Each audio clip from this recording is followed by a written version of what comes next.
तो आज की वीडियो में हम बात करेंगे कि मार्केट में ये सब कुछ हमें होते हुए देखने को मिल रहा है पिछले 1-2 हफ्ते से। ठीक है, तो अब वो चीज़ें जो देखने को मिल रही हैं, क्योंकि आज मार्केट अच्छा खासा नीचे गिरा है और ये प्रेडिक्टेड था कि ये गिरेगा ही गिरेगा। अगर ना गिरता तो वो एक डरने वाली बात थी कि गिरा नहीं तो ये पटाखा कभी भी फट सकता है। ये एक ऐसी चीज़ लेके चल रही थी। ठीक है, सो जो मार्केट में आज हुआ वो तो ऑलरेडी था कि हाँ, यूक्रेन के बीच में काफ़ी देर से ये बातें चल रही हैं कि रशिया उस पर हमला करेगा या ये वॉर। तो वो सब कुछ हमें होता हुआ देखने को मिल रहा है। ठीक है, तो इस टाइम पे पिछले 2-3 हफ्तों से लगातार यही प्रेडिक्ट हो रही है और मार्केट आपको पता है अच्छे मतलब निफ्टी देखो तो 4-5% नीचे ऑलरेडी है ही है। ठीक है, अपने हाई से देखा जाए तो 4-5% नीचे। बस इंडिविजुअल स्टॉक्स के बारे में बात करें तो उनकी जो अच्छी खासी बिटाई हुई पड़ी है। ठीक है, तो इस टाइम पे जो सेफ गेम खेलनी बनती है, ये तो यूक्रेन की बात हो रही है ना कि मार्केट में वॉर का सिस्टम चल रहा है तो मार्केट नीचे नहीं। बट अगर आप देखा जाए तो जो फॉरेन इंस्टीट्यूशन इन्वेस्टर्स हैं उन्होंने बहुत ही दबा के सेलिंग किया हमारे इस मंथ में। फेब के मंथ में अभी तक जो है जो सेलिंग है दबा के मार्केट में चल रही है और काफ़ी नीचे जो, क्योंकि अभी तक देखो ना तो इंस्टीट्यूशन इन्वेस्टर्स जो हैं, ठीक है, डोमेस्टिक इन्वेस्टर्स हैं, इन्होंने ही मार्केट को संभाल के रखा, क्योंकि यहाँ से हमारे इंडिया के जो लोग हैं, ठीक है, जो मतलब हमारे यहाँ का ही पैसा जो मार्केट में इनफ्लो हुआ है वो बहुत ज़्यादा हुआ है एज़ कम्पेयर टू जो फ़ॉरेन से पैसा आया। ठीक है, फ़ॉरेन जो मार्केट है वो हमारी कंट्री को काफ़ी अच्छा चलाती थी। जो बाहर से पैसा आता था वो हमारे निफ्टी वगैरह को और हमारी जो मार्केट है, स्टॉक मार्केट है, उनको काफ़ी अच्छा जन्म देती थी। बट इस बार हमें ये सब कुछ बदलता देखने को मिल रहा है, तो ये एक अच्छी बात भी है। ठीक है, तो इस टाइम पे स्टॉक्स को कौन से ख़रीदना चाहिए और मतलब क्या किया जाए, क्योंकि अब मार्केट अच्छी जो स्टॉक्स है कम आप देखो इतनी अच्छी कंपनी 10-15% नीचे गिरी हैं। तो उस टाइम पे आप क्या करें, बाय करें, सेल करें, होल्ड करें। तो कंपनीज़ के बारे में बात करेंगे जो इस टाइम पे ख़रीदनी सही लगती हैं। अब हमें ये पता चलेगा कि मार्केट में चल क्या रहा है। ठीक है, बट अब बात करते हैं कि हमें करना क्या चाहिए, करेंगे कैसे, अगर हमें स्टॉक्स के बारे में पता होगा। तो इस वीडियो में मैं large cap, mid cap, small cap किसी चीज़ को काउंटर नहीं कर रहा। कंपनी की ग्रोथ क्या मैटर करती है उस हिसाब से हम इस कंपनीज़ के अंदर जो है वो उन कंपनीज़ को उठाएंगे। ठीक है, तो सबसे पहले आती है क्लीन साइंस।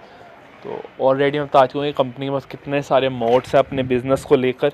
काफ़ी सारे प्रोडक्ट्स के अंदर कंपनी जो है सिर्फ इंडिविजुअल है, मतलब वही यही एक कंपनी है जो पूरे वर्ल्ड को उन सारे जो है प्रोडक्ट्स, केमिकल्स को सप्लाई करिए। ये सब कुछ आप एक कंपनी की वेबसाइट खोल के देखो, सब कुछ ईजिली आपको सामने बहुत आराम से पढ़ने को देखने को मिल जाएगा।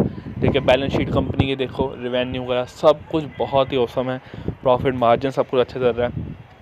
तो यूजुअली अब हम कंपनी को सिर्फ 5 दिन के नहीं 1 मंथ के टाइम फ्रेम में देखते हैं। ठीक है, तो 1 महीने में कंपनी तकरीबन 16% नीचे हमें देखने को मिल रही है। ठीक है, कहाँ पे थी कंपनी 2300 से लेकर अब कंपनी कितने को देखने को मिल रही है 1800 से। तो मेरे हिसाब से ये एक टाइम है कंपनीज़ को नीचे से उठाने का। जो मार्केट अब ग्रीन होता है ना तब हमें आराम से बैठना होता है। अब जो मार्केट रेड में है तो पढ़ो कौन सी कंपनी सस्ती हैं, कौन सी कंपनी हमें इस टाइम पे ख़रीदने को देखने को मिल रही है। ठीक है, तो ये टाइम पढ़ने का होता है, पैनिक करने का नहीं।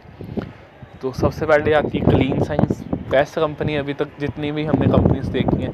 मुझे अगर देखा जाए इस सेक्टर के अंदर, केमिकल सेक्टर के अंदर क्लीन साइंस बहुत अच्छी है और फ्यूचर ग्रोथ के हिसाब से भी एटलीस्ट कम से कम 5 से 6 साल के लिए अभी तक ये कंपनी मेरे पास है। तो अगली कंपनी के ऊपर आते हैं रिलायंस इंडस्ट्री। सबको इसके बारे में पता है क्या काम करती है क्या नहीं काम करती कंपनी। ठीक है, और एक ये सबसे अच्छा हैजिंग हो सकती है इस टाइम के हिसाब से कि रिलायंस आने वाले टाइम में बहुत ही अच्छा ही करने वाली है, क्योंकि जिस हिसाब से न्यूज़ आ रही है कंपनी जो है, ठीक है, ये सिर्फ इंडिया में ऑपरेट करती है। ये हमें सबको पता है कि जियो इंडिया में चलता है, पर जियो इंडिया से बाहर चलने की भी बातें की जा रही हैं। ठीक है, तो अगर 1 मंथ का अभी तो इसके अंदर परफॉर्मेंस देखें, ठीक है, तो हाई कितने का 2400 का कंपनी का था जो कि 2300, क्योंकि रिलायंस इंडस्ट्रीज़ को नीचे गिराना कोई छोटी मोटी बात नहीं है कि इतनी बड़ी कंपनी है उनको गिराने के लिए उतना फंड भी ही लगता है। तो इस टाइम पे अगर ख़रीदना है फ्रेश बाइंग तो ये कंपनी को हम आराम से उठा सकते हैं बिना किसी तकलीफ़ के। जब मार्केट गई तो रिलायंस इंडस्ट्री, ब्रिटानिया, इन सारी कंपनी को उठा लो। ठीक है, तो अगली कंपनी के ऊपर आते हैं CDSL। तो CDSL भी एक CDSL वो है जहाँ पे हम जो हम स्टॉक्स वगैरह जो ख़रीदते हैं, ठीक है, यहाँ पे ही जाके मैक्सिमम जो है ना हमारे स्टॉक्स हैं, तो वहाँ पे यहाँ पे आके सेव होते हैं। तो यहाँ से हम कंपनी का बिज़नेस मॉडल यही है कि जो हमें ये डिपॉजिटरी देते हैं, सिक्योरिटी देते हैं कि जहाँ पे आके जो स्टॉक्स हैं वो होल्ड करके रखे हुए हैं, ठीक है, तो हम इनको पे करते हैं 1 ईयरली हिसाब से या किसी भी तरीके से।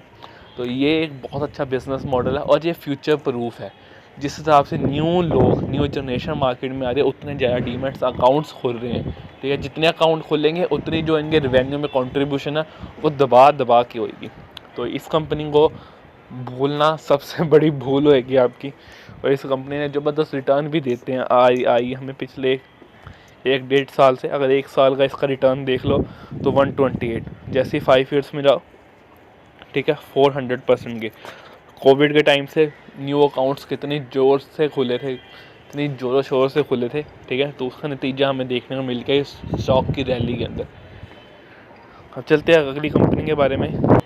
तो फूड सेक्टर की company Hindustan Unilever and Britannia, ये दोनों कंपनीज को मैं एक साथ ही बात करूँ क्योंकि ये अगर मैक्सिमम गिरी भी होएंगी, ब्रिटानिया हिंदुस्तान यूनिलीवर देख लो तो 1% गिरी हुई है। अगर हम आगे ब्रिटानिया की बात करें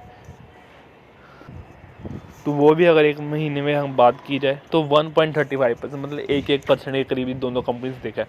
बट ये दोनों कंपनी ने पिछले कुछ 1-1.5 साल से हमें कोई बहुत अच्छे कोई बहुत ज़्यादा तो रिटर्न दिए नहीं है, ठीक है, बट ये कंपनीज वो हैं जो हमारे पोर्टफोलियो को स्टेबिलिटी देती है। मतलब इनके अंदर जो पैसा लगाया होता है वो बढ़ता आराम से है, ठीक है, क्योंकि बड़ी कंपनीज हैं, इनको हिलाने के लिए बहुत ज़्यादा फंड चाहिए होता है। अगर 1% भी इनको ऊपर करना है ना तो लाखों रुपए लग जाते हैं 1%, क्योंकि जो क्वांटिटी ऑफ शेयर्स हैं और जो ट्रेडिंग वॉल्यूम्स हैं वो सब कुछ मैटर करते हैं।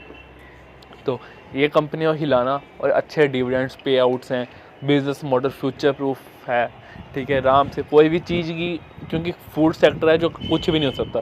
क्योंकि अगर जो हमें मार्केट में देखने को मिल रहा है वॉर के नतीजे, अगर वॉर होगी तो बहुत ही प्रॉब्लम्स मार्केट में हो सकती हैं, ठीक है। क्रूड ऑयल का आपको रेट देखने को मिल रहा है सबसे ऑल टाइम हाई पे दोबारा जाने की तरफ वो टच कर रहा है, ठीक है। ब्रिटानिया, हिंदुस्तान यूनिलीवर, ये सारी कंपनीज़ के बारे में बात होगी। तो ये जो कंपनीज़ थी ये सिर्फ जब मार्केट गिरे तब के लिए थे। क्यों? क्योंकि इनका जो बिज़नेस मॉडल्स है ना वो फ्यूचर प्रूफ है। इन कंपनीज़ को ईजिली अब के टाइम पे कुछ नहीं होता था। रिलायंस इंडस्ट्री, CDSL, क्योंकि अकाउंट्स खोले हैं तो साल भर पैसा इनके पास आना ही आना है, और जिस हिसाब से वो न्यू इनोवेशंस कर रहे हैं तो इसलिए ये थी ये सारी कंपनीज़ के नाम जो फ्यूचर प्रूफ और हमें लगता है कि ईजिली गिरने वाले हैं, ठीक है। बट ये किसी भी तरीके की डायरेक्ट या इनडायरेक्ट रिकमेंडेशन नहीं है किसी भी तरीके को स्टॉक्स को बाय या सेल करने के लिए। सो हमेशा कुछ भी करने से पहले फाइनेंशियल एडवाइज़र की एडवाइस जो है खुद की स्टडी ज़रूर करें। हमें रीज़न पता मार्केट क्यों गिरी है और क्यों गिरने चाहिए, सबको होता है। जो इक्विटी इन्वेस्टिंग होती है वो रिस्की होती है, इसलिए इनमें उतना ही पैसे लगाएं जो हमें आने वाले 2 से 3 साल के लिए चाहिए नहीं होते, क्योंकि मार्केट को कब क्या हो जाए ये किसी को भी नहीं पता। So thank you for watching this video. Till then, goodbye.